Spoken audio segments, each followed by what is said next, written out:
Quizás ella pensó que estaba en otro de sus arrebatos. Ella abre la puerta y es inmediatamente golpeada por un olor. Un campeón, un cuerpo 5 días muerto. Heroína plantada a la vista, sin jeringa, sin investigación. La mafia había estado planeando esto durante meses, y todo se remonta a una pelea que Sunny se negó a perder. Aquí está lo que realmente pasó. La respuesta. La historia oficial dice que el antiguo campeón de los pesos pesados simplemente murió solo en su dormitorio. Causas naturales. Caso cerrado. Nada que ver aquí. Pero cuanto más profundamente investigaron los investigadores, más comenzó a desmoronarse esa historia de formas perturbadoras. Porque cuando el cuerpo del antiguo campeón de los pesos pesados, Sunny Lon, fue finalmente descubierto en enero de 1971, la escena no solo se veía trágica, se veía profundamente sospechosa. Su cuerpo ya había estado allí durante días, había droga cerca, había extraños retrasos antes de que se llamara a la policía. Y quizás lo más escalofriante de todo, había muchas personas muy poderosas que podrían haber querido silenciarlo. Jefes de la mafia, traficantes de drogas, policías corruptos, incluso personas dentro del mundo del boxeo mismo. Y ahí es donde esta historia se convierte de una tragedia boxística triste en algo mucho más oscuro. Porque cuando investigadores modernos y periodistas revisitaron las pruebas décadas después, muchos de ellos llegaron a la misma conclusión impactante. Sunny Liston podría no haber muerto por causas naturales en absoluto. Podría haber sido asesinado. Y la parte más perturbadora, el caso podría haber sido enterrado silenciosamente desde el principio. Sunny Lon fue encontrado muerto en su casa de Las Vegas el 5 de enero de 1971. Su esposa, Geraldine, había estado fuera durante casi 2 semanas visitando a su madre en St. Louis. Cuando regresó, había periódicos apilados y botellas de leche sin abrir en la puerta principal. Entró adentro. Olió algo. Pensó que algo se había dejado quemar en la estufa. No era la estufa, era su marido. Había estado muerto al menos 5 días. Estaba en la cama, hinchado en una camiseta y boxers con sangre seca de su nariz. La casa olía a descomposición. El metano comenzaba a subir de debajo de su cuerpo. Su piel estaba burbujeando. Estabas en un estado avanzado en la cocina, sentado a la vista sobre el mostrador, había bolsas de heroína.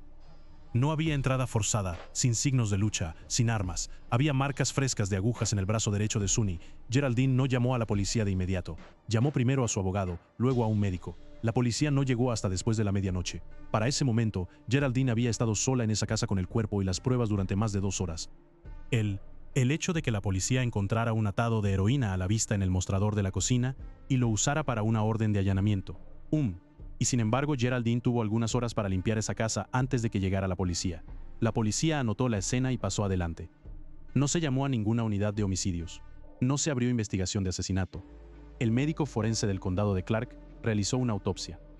Los hallazgos se enumeraron congestión pulmonar e insuficiencia cardíaca como la causa inmediata de la muerte. La toxicología encontró rastros de morfina y codeína, productos de descomposición de la heroína, en el tejido renal. Pero el médico forense fue explícito. Los niveles no eran suficientes para causar la muerte, no fue una sobredosis. El veredicto oficial, causas naturales. El caso fue cerrado. Pero aquí está el problema. Sunny Liston odiaba las agujas. Su entrenador, Johnny Taco, lo dijo claramente. Liston odiaba las agujas con pasión y evitaba a los médicos. Su manager, David Pearl, dijo lo mismo. Su ama de llaves, Mildred Stevenson, dijo lo mismo. Todos los que conocían a Sunny Liston dijeron lo mismo. Este no era un hombre que usara heroína por inyección. Y sin embargo, había marcas frescas de agujas en su brazo y heroína sentada en su cocina, y ninguna jeringa fue encontrada en él. Entonces, la autopsia dice ya sabes, causas naturales con metabolitos de heroína en su sistema. Y así es que la sobredosis accidental es lo que la mayoría de la gente piensa, y sin embargo durante más de 30 años, he estado escuchando teorías de conspiración de que había más. El periodista investigador Sean Asiel pasó años investigando el último año de Lon. Su conclusión: estaba más convencido que nunca de que la preponderancia de pruebas sugería un asesinato, no causas naturales. Esto es a lo que apuntan las pruebas. Sunny Liston fue inyectado con una dosis letal de heroína, un llamado hot shot, por personas conectadas al crimen organizado. El cuerpo fue escenificado. La heroína fue plantada. La escena fue preparada para parecer una sobredosis accidental, y debido a que Las Vegas en 1970 era una ciudad donde la mafia y la policía operaban en estrecha proximidad, el caso fue cerrado antes de que jamás fuera realmente abierto. La pregunta no es si Sunny fue asesinado. La pregunta es por qué y quién dio la orden. Para entender eso, tienes que remontarte al principio. El hombre que construyeron. Sunny Lon nació en una plantación de aparceros en Arkansas alrededor de 1930. No hay una fecha exacta en el registro. No tenía certificado de nacimiento hasta 1965. Era el segundo menor de 12 hijos del segundo matrimonio de su padre Tob. Y Tob tenía al menos 13 hijos de una primera esposa, lo que hacía que el hogar fuera enorme, caótico y brutal. Tobón golpeaba a sus hijos. Golpeó a Sunny regularmente con cinturones e interruptores desde que Sunny tenía la edad suficiente para trabajar en los campos de algodón. Las cicatrices de esos golpes todavía eran visibles en la espalda de Sunny cuando el médico forense examinó su cuerpo en 1971, décadas después. Las marcas siempre estaba perdido, nunca supo realmente quién era. Es golpeado regularmente por su padre, se lo utiliza como trabajador de campo. Su madre eventualmente se fue a St. Louis. Sunny se quedó con Toby. Cuando era adolescente, recolectaba dinero vendiendo nueces de pecan. Compraba un boleto de autobús y la seguía a la ciudad. Llegó sin nada. No podía leer. No podía escribir. Cuando intentó ir a la escuela, los otros niños se burlaron de él por ser un adolescente grande y analfabeto que no conocía lecciones básicas. Se retiró. Fue a las calles. Y así comienza la especie de vida en las calles de un tipo, un hombre de 6'1" pies con las manos más grandes que cualquiera jamás haya visto. Y así comienza a asaltar a la gente por sus monedas de 5 centavos. Hasta que eso lo aterroriza en la cárcel. Fue arrestado en 1950 por robo a mano armada y condenado a 5 años en la penitenciaría estatal de Missouri. Cumplió alrededor de 2 años y medio. La cárcel para Sonny Liston fue mejor que el hogar. 3 comidas al día estructura, y un sacerdote católico llamado Padre Alois Stevens, que dirigía el gimnasio de boxeo. Sí. Cae bajo la influencia de un Padre Stevens, un sacerdote católico que también dirigía el gimnasio de la prisión. Usted hizo referencia a las manos de Sonny Liston. Hay una cita del Padre Stevens. Él era el espécimen más perfecto de la humanidad que jamás hubiera visto y hablaba sobre los grandes hombros y la fuerza, y las manos más grandes que jamás hayas visto. Steven vio lo que las calles y la plantación habían moldeado. Un cuerpo construido para la destrucción, poder bruto, un alcance que medía 84 pulgadas. Lo canalizó. Sonny se dedicó al boxeo de la manera en que no se había dedicado a nada más en su vida. Fue liberado en libertad condicional y se volvió profesional en 1953. Debutó con un KO en el primer round sobre Don Smith pero la mafia lo vio primero. No solo el Padre Stevens atrapa lo que un Sonny podría llegar a ser ya sabes. También lo hacen los promotores locales y también la mafia. Y así lo que ves es el ascenso de Sonny a través de los Golden Globes, hasta que se vuelve profesional y queda claro que ha superado a St. Louis. Sus managers eran testaferros de Frankie Carbo y Blinky Polarmo, fijadores de boxeo condenados con vínculos directos al crimen organizado. Mientras Sonny estaba construyendo su récord en el ring, también estaba trabajando como ejecutor callejero y prestamista para la figura de la mafia de St. Louis, John Vital. No tenía opción al respecto y probablemente no tenía una comprensión clara de que había otra forma de salir. David Remnick escribió en su libro sobre los primeros años de Muhammad Ali. Dijo que Lon era el último gran campeón que fuera entregado directamente a las manos de él. Cuando llegó al estado de contendiente, Custumato, el manager de Floyd Patterson, se negó a permitir que Patterson peleara contra él. No porque Liston no fuera lo suficientemente bueno, sino por quien lo poseía. Las audiencias del Senado sobre el crimen organizado confirmaron públicamente lo que la mayoría en el boxeo ya sabía. Blinky Polarmo fue llamado a testificar y se negó cuando se le preguntó sobre su relación con Lon. George Foreman, quien conocía a Lon personalmente, no vio nada de esta complejidad en el hombre mismo. Para él, Sonny era algo completamente diferente. Sonny Liston, el primer modelo a seguir que tuve, sin duda el ser humano más aterrador que conocí en el ring. El único hombre que me hizo retroceder consistentemente. Sonny Liston tenía este jab dinámico, el jab izquierdo. Te ponía en movimiento y no podías pararlo. Mike Tyson lo expresó aún más claramente. Sonny Liston es el luchador más aterrador que jamás haya vivido. En 1962, Lon obtuvo su disparo por el título contra Floyd Patterson. Derribó a Patterson en el primer round en 2-6. Fue el KO por título de peso pesado más rápido en la historia en ese momento. La revancha duró 2 segundos más. Patterson se cayó 3 veces. Sonny Lon era el campeón de los pesos pesados del mundo. Voló a casa a Filadelfia esperando un desfile. No había nadie en el aeropuerto. Cuando vuela a casa, y este es el momento de la rosa porque baja del avión, piensa que será un acogido de la forma en que su ídolo Joe Louis fue acogido y no hay nadie allí. Ese momento lo cambió. Dio la espalda al público de la misma manera que el público le había dado la espalda. Fue más profundo al mundo que siempre lo había reclamado. La mafia, el submundo, el lado oeste de Las Vegas. Y ese mundo es lo que finalmente lo mató. Las peleas que sellaron su destino. El 25 de febrero de 1964, Sonny Lon entró en el Miami Beach Convention Center como el campeón de los pesos pesados invicto del mundo, enfrentando a un ruidoso de 22 años llamado Cassius Clay. Las probabilidades eran 8-1 a favor de Lon. Nadie en el boxeo le dio a Clay una oportunidad real. Sonny Liston, antes de que peleara contra él, fue considerado uno de los mejores luchadores de la historia. Sonny Lon tenía un puñetazo que derribó a Flo Patterson en solo aproximadamente una ronda 2 veces. Un puño era tan grande como Berman. Todos le tenían miedo. ¿Tenías miedo? Tenías miedo de Liston. Asustado de muerte. La pelea duró 6 rounds. Liston controló los primeros intercambios con su jab. Clay se movía, giraba y sobrevivía. Luego, después del sexto round, Lon se sentó en su banqueta y no se levantó. Citó una lesión en el hombro, un bíceps inflamado que dijo estaba desgarrado en el entrenamiento. Múltiples médicos del ring confirmaron que la lesión era real. El título fue para Cassius Clay, quien anunció después de la pelea que se había unido a la Nación del Islam y ahora sería conocido como Muhammad Ali. La revancha fue establecida para el 25 de mayo de 1965 en Leewood, Maine, una pequeña arena, una multitud de apenas 2.500. La pelea duró 1 minuto y Ali lanzó una mano derecha corta, lo que se conoció como el golpe fantasma, y Lon se cayó. Se quedó. Ese hijo piensa que ese es el sacrificio cuando estoy noqueando en 1 minuto en la tercera ronda. Ahora ese fue un puñetazo derecho agudo que nadie pudo ver. El árbitro, Jersey Joe Walcott, no hizo cumplir una esquina neutral. El conteo del cronometrista estaba fuera de sincronía con el conteo del ring. El paro fue caótico.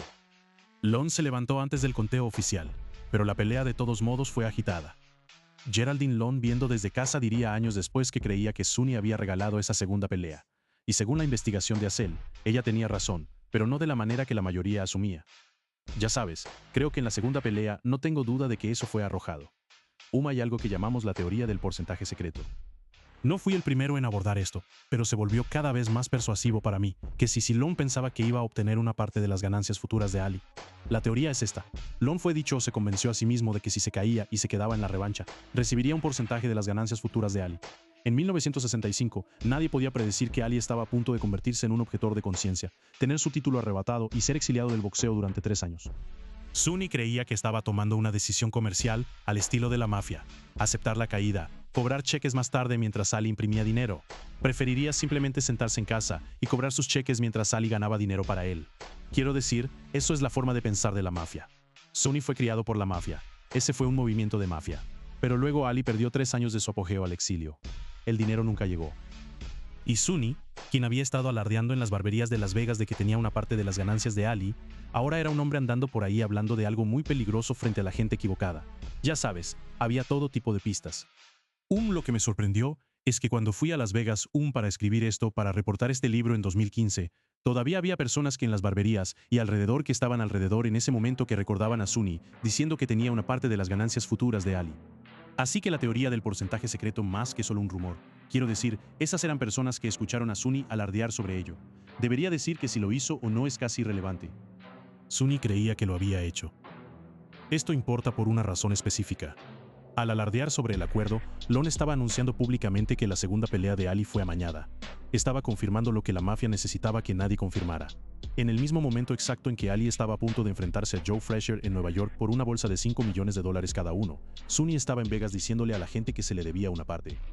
Ese es el tipo de charla que mata a un hombre en Las Vegas. Después de las pérdidas de Ali, Lon no podía obtener una pelea importante en ningún lugar de Estados Unidos. Los promotores no lo tocarían. Fue a Europa y peleó en Suecia, Alemania y en otros lugares. Ganó 14 peleas seguidas, knockouts, paradas, decisiones. Todavía era peligroso. Todavía era uno de los mejores pesos pesados vivos, pero los rumores de arreglo lo siguieron por todas partes, y el título nunca volvió. Luego, en diciembre de 1969, enfrentó a Leotus Martin en Las Vegas. Martin había sido el compañero de sparring de Sunny. Se suponía que sería rutina. Martin lanzó un puñetazo en el 9º round que derribó a Liston. Martin se retiró posteriormente debido a un desprendimiento de retina. Un desprendimiento de retina que Sunny mismo probablemente había causado durante la pelea, pero no importaba. Sunny fue detenido y el regreso fue terminado. Su pelea final fue el 29 de junio de 1970. Su oponente fue Chuck Whipner. Esa pelea es donde termina todo. La pelea que no se suponía que ganaría. Chuck Whipner era conocido como el Bayern Bleeder. Sangraba de casi todas las peleas que había tenido. Era un peleador de club que podía soportar el castigo, el tipo de oponente que los promotores usaban cuando necesitaban un cuerpo dispuesto. No se suponía que derrotara a Sunny Liston. Se suponía que derrotaría a Sunny Liston, lo que significa que Sunny se suponía que perdería. Y así, de acuerdo, la mafia lo mató. Supuse que la mafia lo mató. Entonces la pregunta es, ¿por qué? Un trato de drogas salió mal, ya sabes. Estaba tratando de entrometerse en el territorio de drogas en West Las Vegas, que es una parte realmente áspera de la ciudad. Bueno, hay muchas personas en Nueva Jersey que saben te dirán como un hecho que Sunny Liston fue asesinado en represalia por no lanzar su pelea final contra Chuck. Según la investigación de Acel, personas cercanas a Sunny estaban reuniendo con figuras de la mafia y partes conectadas alrededor del momento de la pelea. Los apostadores habían colocado apuestas en una victoria de Whipner. El acuerdo estaba en su lugar.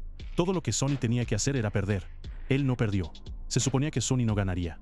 De hecho, ya sabes, entrevisté a Whitner sobre esto. Envió a Whitner a un baño de hielo durante 5 días. Lo golpeó tan mal. Liston detuvo a Whitner en el 9º round con un TKO. Lo golpeó tan mal que Whitner pasó días recuperándose del daño. Fue uno de los golpes más completos de la carrera de Whitner, lo que decía algo dado el tipo de peleas en las que Whitner había estado. El entrenador Johnny Taco confirmó más tarde lo que la gente alrededor de la pelea ya sabía. Había intereses de apuestas involucrados. Sunny fue abordado sobre el resultado, y cuando se negó a cooperar, la gente que había apostado por una victoria de Whitner perdió dinero serio. Taco lo dijo claramente. Sunny habría tenido que estar involucrado para que la apuesta funcionara. Él no lo estaba. Esa fue la decisión que firmó su sentencia de muerte. 6 meses después, estaba muerto. Es más adelante en su carrera que está tratando de hacer un regreso que llegamos a la pelea que ciertamente la gente de Showtime que hizo nuestro documental fue persuadida de que a Sunny se le ordenó arreglar una pelea. No lo hizo y la mafia se enojó mucho. Pero la pelea de Whitner no fue la única razón por la que Sunony Lon era un objetivo. Fue la razón final. La lista de personas que querían que muriera había estado construyéndose durante años. Estaba bajo una investigación federal de costura. Había estado presente en una redada de drogas en la casa de un distribuidor de Las Vegas llamado Earl Cage en 1969, pero no había sido arrestado, lo que significaba que la gente a su alrededor sospechaba que había estado hablando con la policía. En una ciudad donde los soplones tenían una consecuencia conocida, esa sospecha sola fue suficiente para convertirlo en una responsabilidad. Tenía deudas impagadas con Irving Ash Resnick, un apostador de Vegas y promotor que había sido uno de los asociados más cercanos y fuentes de dinero de Sunny. Cuando Sunny dejó de ser un generador confiable, esas deudas se convirtieron en un problema diferente. Había golpeado al hijo de una figura local de drogas para la que se suponía que estaba trabajando, una disputa de cobros que terminó con el tipo de falta de respeto que exigía una respuesta. Se informó que estaba esnifando heroína con un líder de pandillas en el lado oeste de Vegas. Fue visto con una mujer descrita como usuaria empedernida. Estaba corriendo con gente que se movía en círculos que se superponían con todas las facciones que ahora tenían razón para querer que desapareciera. Sunny estaba en la mira de un periodo muy peligroso tanto para Las Vegas como para él. Estaba bajo investigación federal. Había un traficante de drogas que cruzó en una estafa a quien tenía un contrato sobre su vida. Como digo, está haciendo ruido sobre una pelea Ali que nadie quiere que haga. No la mafia, no la nación del Islam. Está involucrado con un líder de pandillas y está esnifando heroína con ese líder de pandillas y su hijo. Y a través de todo esto, Geraldine podía verlo. Se confió a una vieja amiga llamada Lel Powell que Sunny se había vuelto desobediente, que no sabía qué hacer más. Fue a St. Louis para Navidad para visitar a su madre. Intentó llamar, sin respuesta durante casi 2 semanas. Pensó que quizás estaba en otro arrebato. Cuando llegó a casa el 5 de enero, los periódicos estaban apilados, la leche todavía estaba afuera, y la casa olía a algo que no podía identificar. Los sospechosos, la portada, y por qué sigue sin resolverse. La investigación oficial sobre la muerte de Sunny Liston duró casi ningún tiempo. El sargento de policía Dennis Caputo y el detective Spencer Lemon llegaron a la escena, anotaron ninguna entrada forzada, ninguna lucha, ningún arma visible, y cerraron el informe como no sospechoso. No se llamó a ninguna unidad de homicidios. El médico forense dictaminó causas naturales. El caso fue cerrado. En Las Vegas en 1970, eso es exactamente lo que parecía un exitoso golpe de mafia. Los sospechosos nombrados en la investigación de Acel vinieron a través de un informante de 1982 llamado Irwin Peters, quien entró en el Departamento de Policía de Las Vegas no para reportar el asesinato de Sunny Liston, sino para obtener protección para sí mismo. Peters les dijo a los investigadores que sabía quién había administrado la inyección letal. Señaló a un hombre llamado Larry Gandandi, un exoficial de policía que se había convertido en un asesino a sueldo y fue condenado posteriormente por otros crímenes. Acel rastreó a Gandandi en claro, ven por favor. Y así llegué a su casa, y se ve, ya sabes, como un motorista con ya sabes, corte plano, todavía bíceps enormes y abre la puerta y dice, así que supongo que estás aquí para preguntarme si maté a Sunny Liston. Durante 4 horas de conversación, Gandandi admitió muchas cosas. Negó haber matado a Liston y culpó a Earl Cage en su lugar. Cage era el traficante de drogas, cuya casa fue allanada en 1969, con Lon presente, el hombre que tenía la razón más para creer que Lon era un informante de la policía. Cage murió en 2000. Nunca habló públicamente sobre nada de esto. Irwin Peters, el hombre que nombró a Gandandi en primer lugar, murió en 1987 bajo circunstancias que algunos describen como sospechosas. La tercera figura nombrada en la órbita del asesinato es Irving Ash Resnick, el apostador de Vegas que estaba más cerca de Lon en sus últimos años, quien estaba adeudado dinero, y quien según los relatos de investigadores se cree que arregló el golpe después de que la pelea de Whitner costara a partes conectadas una suma seria. Ninguno de ellos fue acusado jamás. No se abrió investigación de asesinato. Y ese es el punto. No la hay. No hubo investigación de homicidios. Así que eso es lo que intentó ser este libro. Cuando la gente me pregunta, Bueno, no resolviste el crimen. Digo, no lo hice, pero Didi Azuni la investigación de homicidios. Nunca tuvo. La portada tenía capas. Las Vegas en 1970 era una ciudad donde la línea entre el crimen organizado y la aplicación de la ley se difuminaba de formas que son difíciles de documentar completamente. Múltiples investigadores y críticos han citado la relación entre la policía de Las Vegas y figuras conectadas con la mafia como razón central por la que el caso de Listing fue cerrado tan rápidamente. Un agente de BND llamado Bill Alden señaló directamente la corrupción como la explicación de por qué no siguió una investigación real. El ama de llaves Mildred Stevenson dijo lo que creía desde el principio de que se necesitaba más de una persona para hacer esto. No creo que un hombre pudiera haberlo hecho. Estoy seguro de que se necesitaron varios. Geraldine mantuvo hasta el final de su vida. Murió en 2005. Que Sunny nunca usó drogas. Sunny nunca usó drogas. Estoy seguro de que sé reconocer a un drogadicto cuando veo uno. Apareció en Unsolved Mysteries para decirlo. Apareció en ESPN y ANE para decirlo. Nunca vaciló. El hombre que describía no era el hombre que el registro oficial enterró. George Foreman, quien caminaba con Liston a través de ciudades después de entrenamientos, quien escuchaba sus historias y recibía sus consejos, vio solo al hombre debajo de la reputación. Puedes clasificar, ya sabes, hacer flexiones como esta sin tus bíceps. Mike fue como se sentó conmigo en el gimnasio. Él dice, me mostró todo lo que podía hacer en el gimnasio sin usar mis bíceps. Pero fue a las 82 Olimpiadas en Londres. Está empezando a enrollarse. Podría ocultarlo perfectamente. Nadie sabía qué pasó. Pero hice el error de decirle a alguien. Le dije a Arnold, y Arnold le dijo al juez, y este juez le dijo a ese juez. Así que cuando subí al escenario, Tom, ¿puedes caminar hacia adelante por favor? ¿Puedes mostrarme tu bíceps izquierdo? Oh, Dios mío. Sunny Lone le dijo a George Foreman cómo perdió la pelea con Ali, se sentó con él en un paseo por una ciudad y le habló sobre ello. Ese es el hombre que Geraldine enterró en Paradise Memorial Gardens el 9 de enero de 1971. Se sentó en el coche al lado de la tumba, incapaz de bajar, meciéndose gritando. ¿Puedes decirme qué te pasó, Sunny? Nadie jamás le respondió. La respuesta a la que apuntan las pruebas es la mafia, específicamente la gente alrededor de Irving Resnick y la operación de juego que perdió dinero cuando Sunny se negó a lanzar la pelea de Whipner. El método fue una inyección de hot shot de heroína de alta concentración administrada por al menos una persona conectada a esa red, escenificada para parecer una sobredosis accidental. La escena fue dejada limpia, la heroína fue dejada visible, una escena decorativa para que la policía la encontrara, para que escribieran drogas en sus notas y cerraran el expediente. La sentencia del médico forense del condado de Clark nunca ha sido cambiada. No se ha abierto una nueva investigación. Ninguna confesión jamás se ha mantenido. El caso se sienta exactamente donde fue dejado en enero de 1971, oficialmente cerrado, extraoficialmente, un asesinato que la ciudad de Las Vegas decidió que no valía la pena resolver. Sunny Lone nació en una plantación sin certificado de nacimiento, sin prueba de su existencia, sin registro de que el mundo le debiera algo. Murió de la misma manera con una sentencia que le dijo al mundo que nada pasó aquí, nada que investigar, nada que responder. Merecía mejor. Obtuvo lo que Las Vegas dio a muchos hombres como él en 1970. Obtuvo nada.